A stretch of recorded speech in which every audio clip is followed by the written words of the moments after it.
Abra sua Bíblia no livro de Isaías, capítulo 6. Vamos ficar em pé. Verso 1 ao verso 6.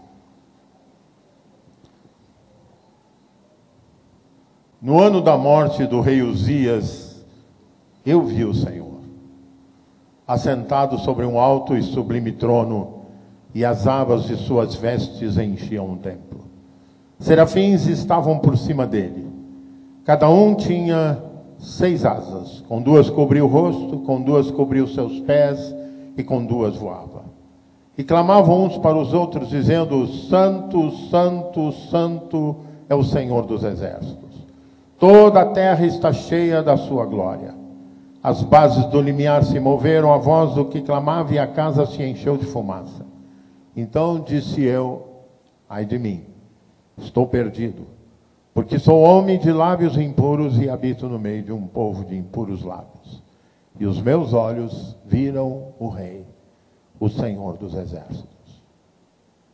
Pai, muito obrigado por esse momento, pelo privilégio de estar na tua casa, a igreja do Senhor. Muito obrigado, Senhor, pela vida de cada irmão, cada irmã, que chega aqui, Senhor, com alegria, com desafios e com expectativa. Com a expectativa de ouvir o Senhor, com a expectativa de ser alimentado em sua alma, em sua mente, com a palavra santa do Deus vivo.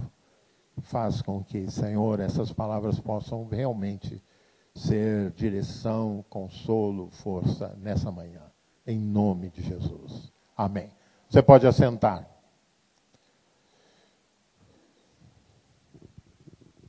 Isaías tem uma experiência e uma visão, e eu devo falar um pouco sobre visão, mas antes deixa eu dizer para vocês que Isaías está vivendo um momento muito similar ao momento que nós vivemos como nação, como vivemos, podemos dizer, no mundo todo. Permaneça com a Bíblia aberta e viaja comigo ao primeiro capítulo do livro de Isaías. E eu quero reportar alguma das falas dele, que está enxergando a sua nação, para que a gente junto possamos enxergar a nossa nação, enxergar o nosso contexto, pensar sobre ele e ver como Deus dirige Isaías a apontar um bom caminho. Capítulo 1, verso 10 até o verso 12. Ouvi a palavra do Senhor, vós príncipes de Sodoma. Prestai ouvidos à lei do nosso Deus, vós povo de Gomorra. De que me serve a mim a multidão de vossos sacrifícios, diz o Senhor. Estou farto dos holocaustos de carneiro e da gordura de animais cevados. Não me agrado do sangue de novilhos, nem de cordeiros, nem de bodes. Quando vindes para comparecer perante mim, quem vos requereu só pisardes no meus átrios? Estamos diante de um anacronismo. O que significa? Algo totalmente fora de época, fora de contexto. Ora, todos nós sabemos, e certamente Isaías também sabia, que Sodoma e Gomorra era de séculos antes de Isaías. Porém, ele não tinha uma outra figura. Ele não tinha outra imagem. Quando ele olhava para a sua nação, o que ele enxergava era Sodoma e Gomorra. A devassidão, os princípios morais básicos estabelecidos por Deus na Torá, nos livros da lei, nos ensinos de Deus, dos princípios naturais. Paulo diz que o que de Deus, falando a gentios, aqueles que não tinham a palavra de Deus, ele diz que o que de Deus se pode conhecer é revelado através da própria natureza. Deus estabelece fundamentos e princípios a partir da própria natureza, ademais da revelação da palavra que ele dá. Então, era essa a condição, era esse o momento, por volta do século 6 a 7 a.C. Mas não para aí. Continua aberto no capítulo 1. Verso 18 diz assim: vinde, pois, e arrazoemos, diz o Senhor, ainda que os vossos pecados sejam como a escarlate, eles se tornarão brancos como a neve. Ainda que sejam vermelhos como o carmesim, se tornarão como a lã. Se quiserdes e me ouvirdes, comereis o melhor dessa terra. Mas se recusardes e fordes rebeldes, sereis devorados à espada. E logo à frente, mesmo capítulo 1 ainda, verso 21 a 22. Como se fez prostituta a cidade, ela que estava cheia de justiça. Nela habitava a retidão, mas agora há homicidas. A tua prata se tornou em escórias, o teu licor se misturou com água. Os teus príncipes são rebeldes e companheiros de ladrões. Cada um deles ama o suborno e corre atrás de recompensas. Não defendem o direito do órfão e não chega perante eles a causa das viúvas. Eu não vou parar por aí. Dê uma olhada no capítulo, especialmente no capítulo 4, lá na frente, no verso 20. Ai, capítulo 4 de Isaías, verso 20. Ai dos que ao mal chamam bem, e os que chamam ao bem mal, que fazem das trevas luz, e da luz trevas, que chamam o amargo por doce, e o doce por amargo. Ai dos que são sábios aos seus próprios olhos, e prudentes em seus próprios conceitos. A descrição de tudo isso é o seguinte: a nação estava mergulhada em declínio total moral. A vida não tinha valor. Se destruía o mais fraco com facilidade.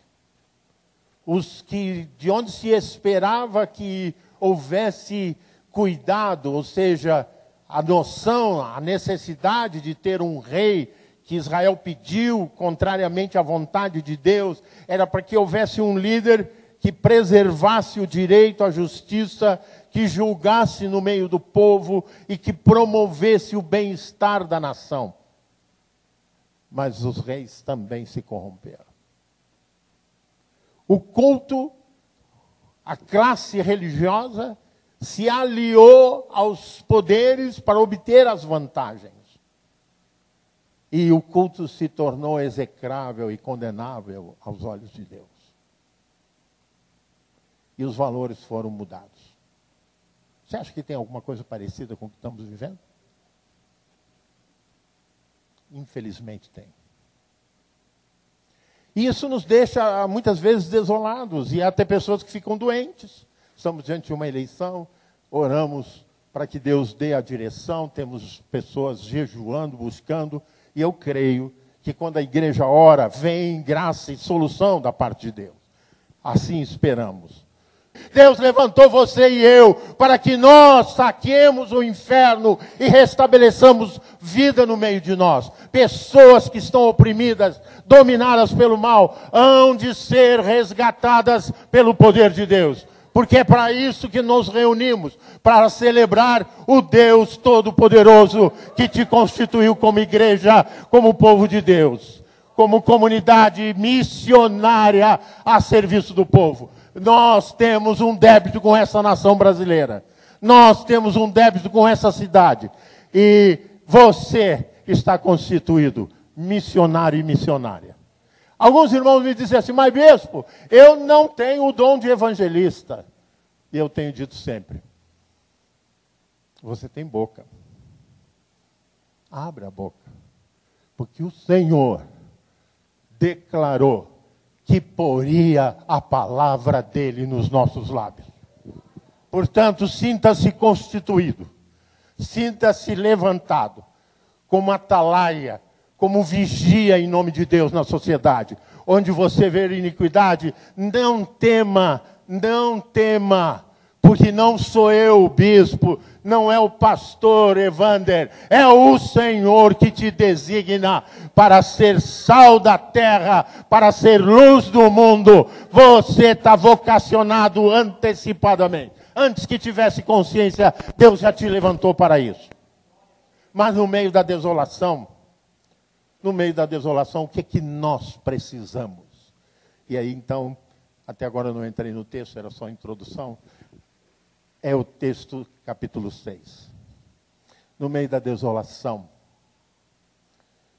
Eu costumo dizer, analisando a redação do livro de Isaías, que ele foi, assim, Deus vocacionou, ele começou a soltar palavras, ministrar, e foi ministrando aqueles juízos que eu acabei de ler para vocês sobre a nação, para levar a nação ao quebrantamento. E aí ele pensou assim, mas eu preciso recordar como tudo começou. Eu preciso lembrar como é que as coisas começaram. E eu diria assim que o capítulo 1 deveria ser o 6, porque aí é a experiência. Aí é o lugar do encontro com Deus.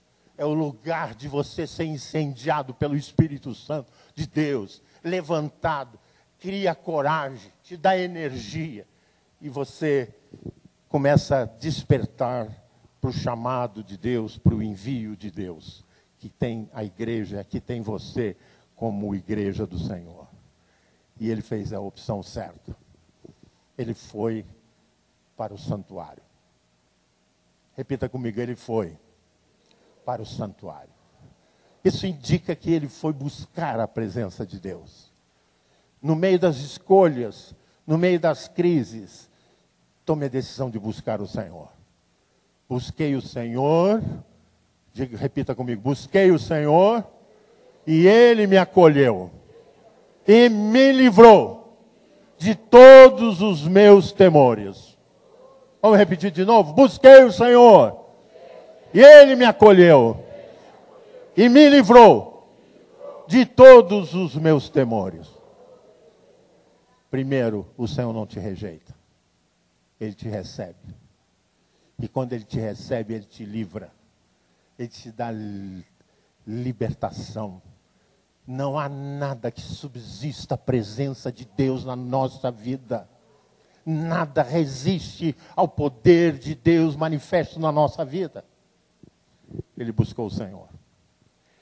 E quando a gente busca Deus, a gente tem experiências com Deus. Se dessemos oportunidade, certamente todos vocês teriam histórias para contar. E quando temos uma experiência, Deus nos dá uma visão. Deus não nos deixa sem direção se o buscamos. Seja qual for a situação, Deus nos dá uma direção. E Deus deu a ele uma visão. Uma visão de quem ele era. Mas Isaías não está sozinho. Como você não está sozinho. Abraão deixa a sua terra por conta de uma visão de Deus. Moisés deixa o lugar amancebado ali, vivendo à sombra do sogro, cuidando das ovelhas, 80 anos, que mais ele podia fazer da vida? Tinha todas as razões do mundo para dizer, não há mais nada, eu vou me aposentar aqui, cuidando das ovelhas, comendo de vez em quando um churrasquinho e tal. Tudo pronto. E eis que a sarça se incendeia e não se consome. E o Senhor o confronta, e o Senhor o chama, e ele alega todas as dificuldades, mas o Senhor me envia. Nós não estaríamos falando do nome de Moisés, não fora a experiência que Deus deu a ele, não fora a visão, e não fora a sua disposição de atender o sonho e a visão de Deus. Se você ainda não tem uma visão de Deus, eu recomendo você, hoje à tarde, feche a porta do seu quarto e diga, visita o meu coração, Senhor, incendeia a minha vida, me dá uma visão de como você quer que eu viva e faça a tua obra. Ele responde. Ele responde. Josué foi movido por visão, Davi foi movido por visão, Salomão foi movido por visão, Paulo foi movido por uma visão. Ele viu o Senhor. Essa semana nós tivemos aqui, quando vocês estiveram terça ou quarta-feira, nas celebrações que nós tivemos. Bênção, né? Dr. Kerry Jones compartilhou conosco no encontro de pastores à tarde uma experiência que ele teve. Ele é de um ministério cujo nome já indica Ministério Sem Fronteiras no país de Gales. E ele, já há muito tempo, ele busca lugares onde ainda não há igrejas, para buscar meios, faz algumas pesquisas para começar a plantar igrejas. Onde já há igrejas que estão começando, ele se associa para apoiar e ajudar a crescer. Ele foi ao Butão, mas não é o seu botão aí de amarrar, não. É o país com B, o Butão, entre a China e o Nepal. E chegando lá, investigando para ver como, porque é um país que praticamente não há igrejas, é de maioria uma parte islâmica, outra parte budista. E ele, depois de visitar coisas, lugares, vendo, avaliando, etc., pensando em como plantar uma igreja, um dia no hotel ele recebe um aviso da recepção que havia um cidadão que queria falar com ele. E ele desceu, foi para um lugar reservado para conversar com a tal pessoa, e o cidadão disse que ele era cristão, estava buscando parceria, ajuda e tal. E ele ficou curioso saber, naquele país que ele não viu igreja, não há praticamente igreja cristã, como é que você se tornou cristão? Você ouviu pela rádio? Que a Rádio Transmundial é uma rádio evangélica que transmite para países e lugares não alcançados em diferentes idiomas, programas com mensagem. Se não, você conheceu algum cristão que falou do evangelho? Ele falou, não. Você te deram alguma literatura? Não. Me conta como é que você se tornou cristão. Ele falou, eu trabalhava no campo. Um dia, depois de passar o dia todo trabalhando no campo, voltei à tardinha para casa, tomei um banho, comi alguma coisa, deitei na minha cama, no meu quarto, e percebi, quando deitei, que tinha mais alguém naquele lugar. Eu vi aquela figura e disse, o que você está fazendo aqui? Quem é você? E ele me respondeu, eu sou Jesus. E começou a me ministrar o evangelho. E eu fui batizado ali, e eu fui batizado com o Espírito Santo ali na cama, e Deus me levantou, o Senhor me levantou para ser pastor aqui no meu país. Sabe o que isso significa? Que Deus basta ser a si mesmo. Que Deus não precisa de você, nem de mim. Mas Ele te concedeu o privilégio de ser mensageiro dEle. Ele te chamou para junto dEle, para você ser instrumento dEle, para você propagar o Evangelho do Senhor, para você ser instrumento para que outros possam conhecer a maravilhosa graça. E não conte para mim que você é um pecador, que você não se sente digno para pregar o Evangelho, porque eu te digo para você, Paulo de Tarso não se sentia. Ele diz que onde abundou o pecado, superabundou a graça. Você está salvo e você está sendo vocacionado para ser portador da maravilhosa graça do Senhor Jesus. Esta nação está precisando de uma inundação do amor e da graça de Deus. Esta cidade está precisando da inundação e do amor e da graça de Deus. A visão de Isaías é a nossa visão. É a necessidade que nós temos. Nós precisamos, nós necessitamos renovar essa visão. Porque é com a visão de Deus e é com o poder do Espírito Santo que nós resistimos ao maligno. Nós perseveramos na palavra, nós caminhamos com Deus. Porque sozinho não dá. Sem Deus não somos nada. Mas com Deus saltamos muralhas, diz a palavra. Vamos muito mais longe do que você pode imaginar. Deus nos alcança com graça, com poder. A visão de Isaías e a visão de Deus traz para nós a consciência que somos pecadores. Então disse eu: estou perdido, porque sou homem de lábios impuros e habito no meio de um povo de impuros lábios.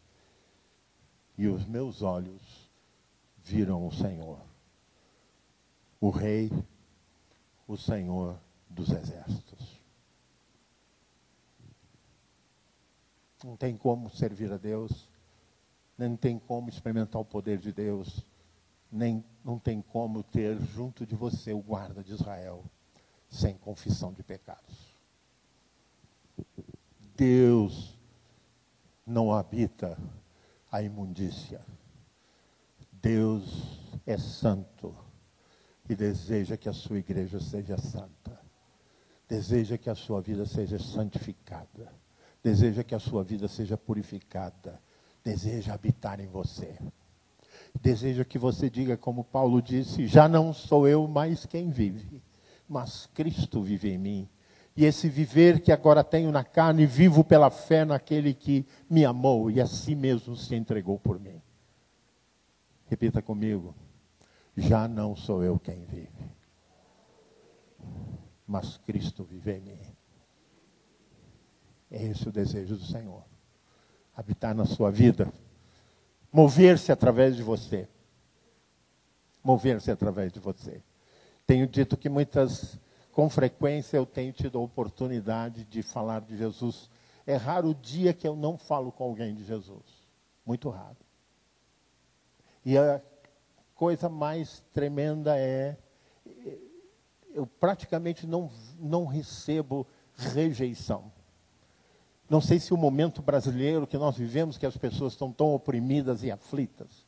Essa semana, o moço foi entregar o gás, além de contar outros fatos de posto de gasolina, que também tem falado no supermercado. O moço foi entregar o gás lá em casa, e eu estava conversando com ele, aí ela fez assim para mim. Aí eu voltei e fui lá ver o que ela queria. Fala de Jesus com ele. De vez em quando vem uma consciência externa para nós, né? Cláudia é a minha consciência externa, né? E aí eu voltei e falei: eu ainda não falei para você o mais importante. Você já aceitou Jesus como Senhor e Salvador? Ele baixou a cabeça e falou: eu sou um visitante de igreja, mas ainda não senti no coração. Eu falei: mas eu quero dizer para você que Deus está falando com você agora. Não porque eu seja alguém especial, mas porque Ele mandou, e me mandou através da minha mulher para falar para você de Jesus. Amados irmãos, abra a boca, abra os lábios. Você não ora? Você não fala com Deus? Fala de Deus para as pessoas. Nós temos muitas vezes pessoas que nós consideramos caso perdido. Caso perdido. Nós temos pessoas na nossa família que ainda não dobram os joelhos ao Senhor Jesus. Você ama essa pessoa? Onde você pretende que ela passe a eternidade no inferno? Não, você deseja que ela passe a eternidade no céu? Então põe esse nome na sua lista de oração, jejue por ela e viva o Evangelho perante ela. Porque a melhor mensagem que Deus tem para ela é a tua vida. A tua vida é a mensagem de Deus para a vida dos outros. Ele confessou. Reconheça a cada dia o seu pecado. Reative a misericórdia do Senhor na sua vida. Não ponha a cabeça no travesseiro sem orar. Medite na palavra. Faça da palavra o seu verdadeiro alimento. Porque dela vem segurança, vem fé. Porque a fé vem pela pregação da palavra, ensinou Paulo. Seja filho da palavra.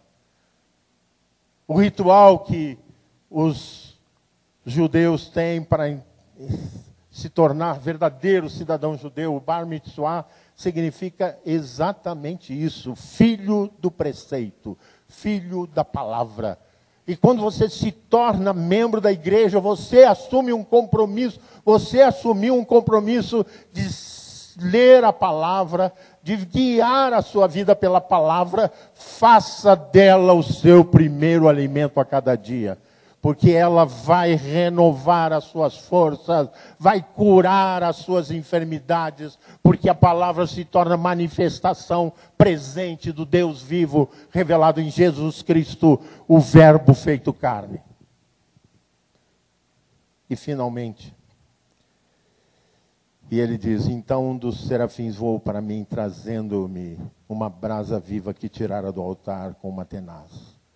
Com a brasa tocou a minha boca e disse, eis que ela tocou os teus lábios, e a tua iniquidade foi tirada e perdoado os teus pecados. Então aquelas acusações que o inimigo lança sobre nós, você, crente, você vai falar do evangelho, você faz isso, aquilo outro, de errado. Como pecador que você é. Você sabe que a palavra diabo, diabolos, é uma tradução da palavra Satanás, hebraica, e em ambas as línguas o significado é o atormentador, o acusador. Por quê? Porque ele quer tirar a sua paz, ele quer tirar o seu sossego, quer tirar a sua energia para dar glória a Deus, para falar do amor de Deus. Ele diz, como é que você vai pregar o evangelho se você faz tanta coisa errada? Você tem que dizer, o sangue de Jesus me purificou de todos os meus pecados. Porque foi assim que Jesus enfrentou o inimigo no deserto, respondendo com a palavra, porque ela é a verdade de Deus. E tocou com uma brasa viva a minha boca, eis que a tua iniquidade foi tirada e perdoado o teu pecado.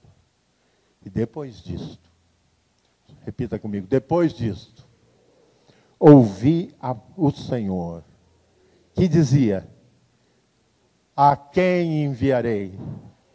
E quem há de ir por nós? E disse eu, podem repetir todos comigo?